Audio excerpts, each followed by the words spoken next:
Halo guys, jumpa lagi dengan bola hobi kita. Kita akan bahas berita bola terhangat hari ini ya. Rabu 25 Februari 2026. Dimulai dari MU, King MU ya. King MU makin dekat ke Liga Champions.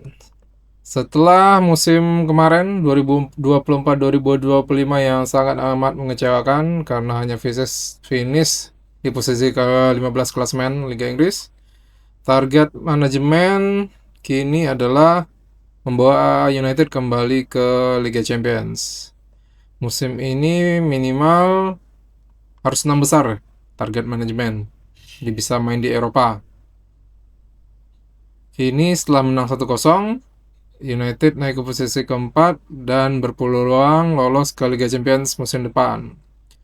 Di bawah pelatih interim Michael Carrick, Setan Merah meraih 5 kemenangan dari 6 pertandingan terakhir. Statistik menunjukkan peluang mereka finish 5 besar kini mencapai lebih dari 70%. Lebih dari 70% kemungkinannya finish di posisi keempat ya guys.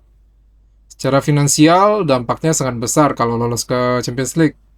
Bisa menambah pemasukan minimal 50 juta pounds, bahkan lebih dari 100 juta pounds tergantung performa. Tanpa kompetisi itu, United kehilangan 10 juta pound per musim dari sponsor utama. Manajemen yang dipimpin oleh Sir Jim Ratcliffe sebelumnya telah memangkas kerugian besar klub dan kini melihat Liga Champions sebagai kunci kebangkitan, baik dari segi prestasi maupun bisnis. Dengan 11 laga tersisa, United berada di posisi ideal. Kini tugas mereka hanya menyelesaikan pekerjaan dan memastikan tiket ke kompetisi elit Eropa musim depan. Oke guys, jadi targetnya adalah musim depan itu United minimal bisa main di Eropa. Syukur-syukur bisa main di UCL ya. Bisa nggak kira-kira? Bisa lah ya, bisa nggak? Oke, nah kita lanjutkan ke Newcastle yang baru saja menang tadi melawan Karabakh dengan skor agregat 9-3 ya. Dengan kemenangan agregat 9-3 atas Karabakh membuat The Magpies, julukannya Newcastle, yakin bisa menghadapi siapapun lawannya, termasuk kemungkinan lawannya adalah Barcelona atau Chelsea. Winger Jacob Murphy dengan tegas mengatakan timnya siap melawan tim mana aja. Pelatih Eddie Howe pun menegaskan Newcastle harus percaya diri dan mampu bersaing dengan tim manapun di Eropa. Nah, sejauh ini Newcastle menjadi salah satu tim paling tajam di kompetisi ini dengan 26 gol dan mencatat 6 kemenangan musim ini.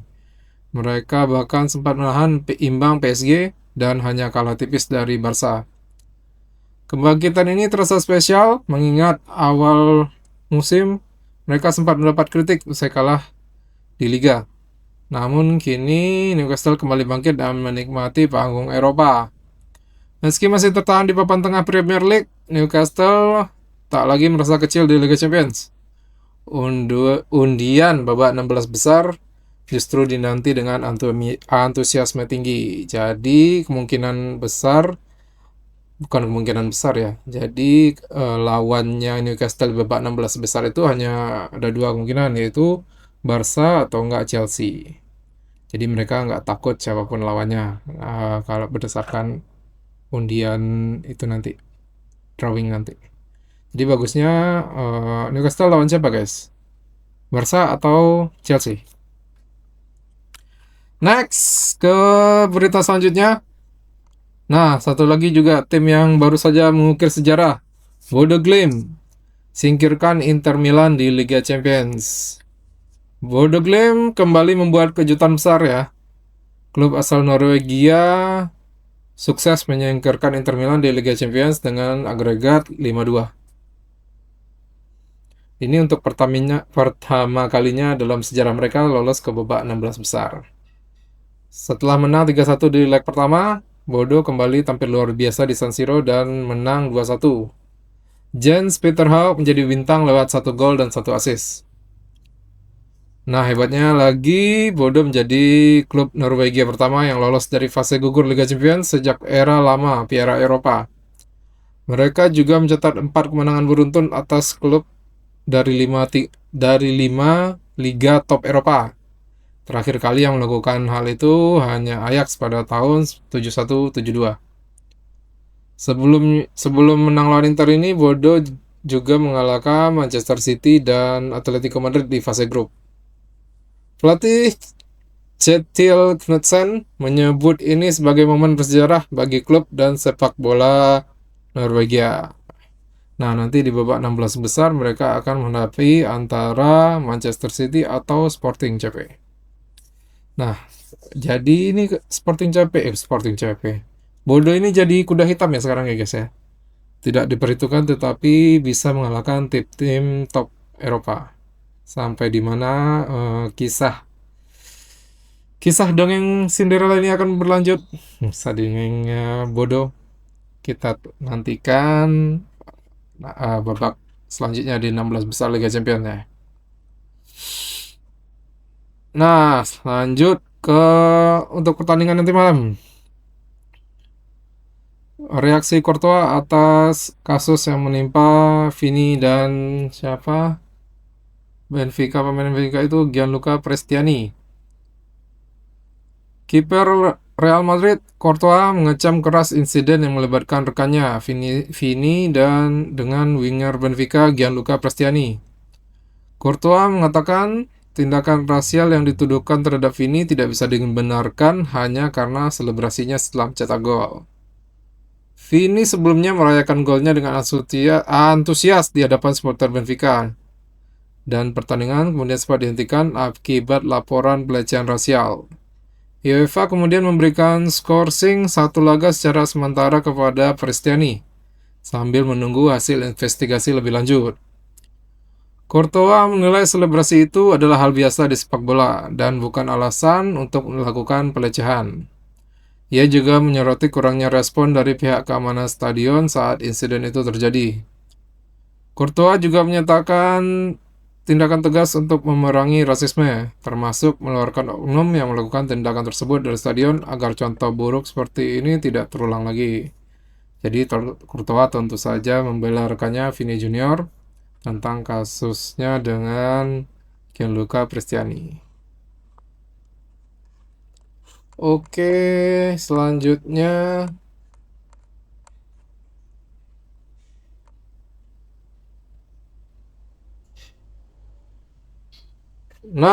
selanjut dari berita Madrid versus Benfica, bintang utama Los Blancos Mbappe dipastikan absen ya dalam laga krusial leg kedua babak playoff nanti malam Kamis dini hari.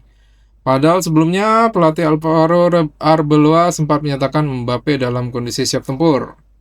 Namun laporan terbaru menyebutkan Mbappe terpaksa meninggalkan sesi latihan pada hari Selasa setelah mengeluhkan cedera lutut pada kaki kirinya. Hasil tes medis mengonfirmasi bahwa rasa nyeri yang terus-menerus membuatnya tidak memungkinkan untuk turun ke lapangan. Kehilangan Mbappe menjadi pukulan telak bagi Madrid, meski mereka saat ini unggul agregat 1-0. Pemenang laga ini akan ditunggu oleh Manchester City atau Sporting pada babak 16 besar. Selain drama cederanya Mbappe, tentu saja atmosfernya semakin memanas karena yang tadi ya, kasus Vini dan Prestiani tadi. Oke, mampukah El Real lanjut ke babak selanjutnya dengan menyingkirkan Benfica? Tonton ya nanti malam. Di mana? Tayang video apa SCTV? Nah, lanjut masih antara Real Madrid versus Benfica. Presiden Benfica, Rui Costa, melayangkan protes keras terhadap UEFA terkait penangguhan Gianluca Prestiani. Costa menegaskan bahwa tuduhan rasisme terhadap bintang Real Madrid Vinicius Junior adalah sebuah ketidakadilan besar. Pihak Benfica mengklaim Prestiani bukanlah orang yang rasis. Dalam pembelaannya, winger Argentina mengakui adanya adu mulut, tapi dia cuman menghina fisik terkait tinggi badan, bukan rasisme seperti yang dituduhkannya. Rui Costa merasa UEFA terlalu cepat mengambil keputusan karena adanya tekanan besar dari kubu Los Blancos. Ia menyebut hukuman ini memalukan, menganggap klubnya sedang dikerjai di panggung Eropa. Kehilangan Cristiano di tengah absennya Mbappe di kubu Madrid tentu menambah bumbu drama pada laga hidup mati di Bernabeu nanti malam. Benfica apakah bisa membalas ketidakadilan ini dengan kemenangan atau justru Madrid yang akan membungkam raksasa Portugal itu? Oke, jadi bosnya, bosnya Benfica Rui Costa bilang ini nggak adil ya buat Cristiano karena belum terbukti tapi sudah dinyatakan di scores. Ya, katanya ini digembosi ya. Apa mungkin Madrid takut dengan Benfica? Ya, nggak tahu lah ya. Nah, apalagi ada berita. Oke, ada berita dari mantan manajer legendaris dan bintangnya Liverpool, Mohamed Salah. Sam Allardyce baru saja melontarkan kritik pedas yang ditujukan langsung kepada bintang Liverpool, Mohamed Salah. Allardyce secara terang-terangan menuduh Salah bertingkah seperti bayi besar. Wah, dibilang bayi. Salah, guys. Kritik ini muncul seiring dengan menurunnya produktivitas gol sang pemain belakangan ini. Big Sam menilai bahasa tubuh Salah saat mengalami kekeringan gol sangat tidak profesional. Menurutnya, pemain asal Mesir itu terlalu banyak mengeluh dan menunjukkan gestur frustasi yang bisa merusak moral tim, alih-alih bekerja keras untuk bangkit dari periode sulit. Kekhawatiran akan tumbuhnya lini depan The Reds memang sedang menjadi bahan pembicaraan hangat. Namun komentar Allardyce ini ibarat menyiram bensin ke dalam api. Allardyce ini memanas-manasi ya. Banyak yang bertanya-tanya apakah ini murni penurunan performa atau memang ada masalah sikap dari sang Raja Mesir, Muhammad Salah. Nah, menurut kalian Liverpoolian, benar gak kritik Allardyce ini terhadap Muhammad Salah? Dibilang bayi besar. Ya, tulis di kolom komentar ya. Nah, berita terakhir ada dari Barca. Barca dikabarkan siap menggoncang bursa transfer musim panas besok dengan target yang sangat ambisius. Setelah melewati masa-masa sulit finansial, manajemen Barca kini dilaporkan kembali memiliki kepercayaan diri tinggi untuk memburu penyerang kelas dunia. Dua nama besar yang masuk dalam radar utama mereka adalah mesin gol Manchester City Erling Haaland dan bintang Atletico Madrid Julian Alvarez. Meski Atletico enggan melepas pemainnya ke rival domestik, dan City tentu tak akan membiarkan Haaland pergi dengan mudah, Barcelona menegaskan bahwa mereka kini punya dana untuk membuktikannya. Namun pihak klub tetap menekankan prinsip kehati-hatian. Barca akan tetap menjaga batas anggaran gaji agar tidak mengurangi krisis di masa lalu. Langkah ini menjadi sinyal kuat bahwa Barcelona siap kembali menjadi destinasi utama tim bagi para pemain terbaik dunia. Mampukah DNA Barca menarik salah satu dari predator ini ke Camp Nou? Gimana? Menurut kalian apa bisa nggak Barca menggait Haaland dan Alvarez?